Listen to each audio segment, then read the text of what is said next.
26 years ago, all South Africans over the age of 18 were allowed to vote in the country's first democratic election. One of the journalists covering the polls was veteran journalist David O'Sullivan, and he joins us now via Skype. Thank you, David, very much for your time this Monday evening. It's a very auspicious 26th Freedom Day. Looking back at the elections in 1994, what was the mood among voters, and did that depend very much on where you found yourself at that time? Well, I remember only that the mood was quite tense at that time, because you recall the build-up to these elections were fraught with a lot of political tensions. The Inkatha Freedom Party had come into the elections very late, only a couple of weeks before, which required the ballot being amended and their name being stuck on by using stickers at the bottom of the ballot paper. And the right wing had been threatening, not only verbally, but through some very lethal attacks. A big bomb had gone off in Johannesburg the Sunday before. In fact, it still goes down as the biggest bomb that has ever exploded in a terror attack, and 9 people were killed in that. And so with those political tensions very much on the go, we approached the 27th with a degree of nervousness. But I thought there was a wonderful headline in the Star newspaper, which a friend of mine reminded me today. The banner went up, and it was a play on the Alan Paton book, Cry the Beloved Country, and it said, "Vote the Beloved Country." That morning, I went to an Inkatha stronghold, the George Goch Stadium, I beg your pardon, the George Goch Hostel, right next to the stadium, in anticipation of seeing whether there was a mood of defiance by members of Inkatha. And when I got there with a group of foreign correspondents, we found the mood was incredibly buoyant. And that was the mood that continued through the day. But remember, there was a terror attack, a right-wing attack at the airport. It was still called Jan Smuts Airport, and a bomb went off there. Mercifully, that was the only attack, and while we thought this could be the start of trouble, it was the only report, and from then on it was the story of the long queues and the patient voting, and the miracle was pulled off. I can only imagine the enormity of the hopes of many South Africans that their lives were about to change drastically for the better, that their newly won freedom would open doors that previously had been locked to them.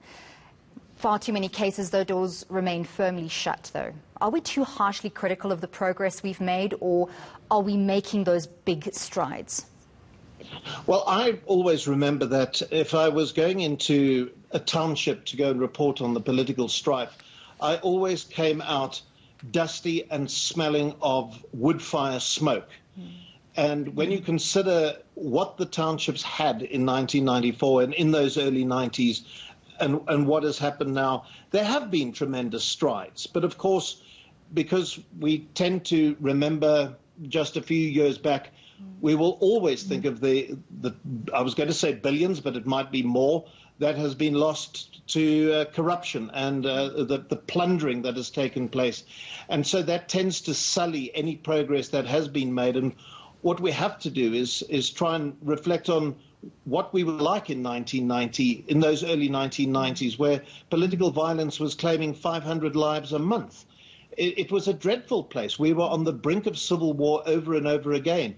There were so many massacres that took place. Only a few tend to be remembered in our history books. But when I reflect back on those times, there would be so often a case of 12 people killed in an attack here, 6 there, people being flung off trains in the name of political strife. It was a hotbed of political intolerance. And I think we've made quite dramatic strides in that regard. It's not to say everything's perfect. No. There's a lot more that we could have achieved. But we certainly got a lot done in the 26 years. Okay, we're going through some very strange times at the moment. It almost feels surreal. Was there a similar sense of surrealism just after the elections? And how do we learn from that time about our own resilience as South Africans to adjust to new and startling realities, be they good or bad?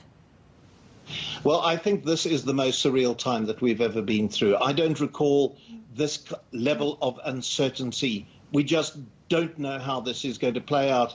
I recall so many turning points in South Africa's history as we built up to the 94 elections, the various massacres, the Boipatong massacre, which derailed peaceful negotiations, derailed the Cadessa, the Bishu massacre, which ironically got the talks back together again, the assassination of Chris Hani. And at each of those junctures, we were at a crossroads. Where would we go? Would we go over the edge into civil war, or would we find the peaceful way? Mercifully, we always found the peaceful way. Now, on this particular occasion, I don't know what the future is.